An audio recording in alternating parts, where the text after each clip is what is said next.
সব লোক মরে গেছে নাকি? আমি কলেজ থেকে একা হাঁটতে হাঁটতে বাড়ি আসছি, আমাকে হাঁটতে চলে একটা লোক নাই। তুমি কি করছিলা? তুমি আনতে যেতে পারোনি? আমি দিদি জুতো পালিশ করছিলাম। তোমার জুতো পালিশটা আগে হলো, তাড়াতাড়ি উপরে আসো, কিছু কাজ বাকি আছে সেগুলো সারতে হবে।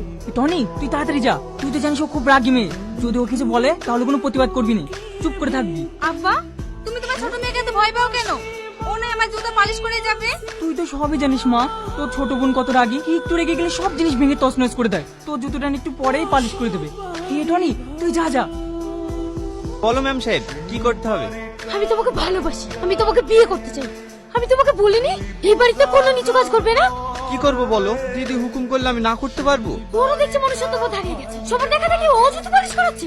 কাল থেকে আমি আর চুপ করে থাকবো, কাল আমি সবাইকে জানিয়ে দেবো আমি তোমাকে ভালোবাসি। তাহলে আর তোমাকে দিয়ে কেউ নিচু কাজ করানোর সাহস হবে না। না না, তোমার কাছে হাত জোড় করে বলছি, দয়া করে তুমি এসব কথাগুলি বলো না। তোমার কিছু হবে না, কিন্তু বাবুজি আমাকে মারতে মারতে এবার থেকে বের করে দেবে।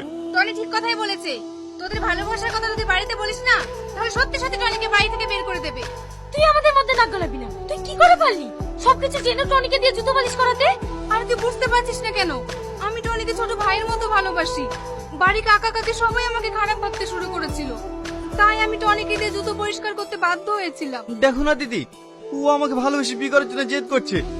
এটা কি তোমাদের ফ্যামিলিতে মেনে নিতে পারবে? অবশ্যই পারবে, কারণ ভালোবাসা বড়লোক গরিব দেখে হয় না। আমিও তো একটা গরিব ছেলেকে ভালোবাসি, দিন আনে দিন খাই।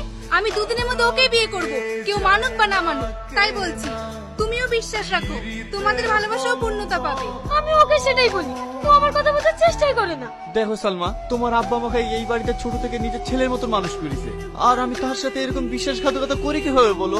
এতে বিশ্বাসঘাতকতার কি আছে? আমি তোমাকে ভালোবাসি, তুমি আমাকে বিয়ে করবা।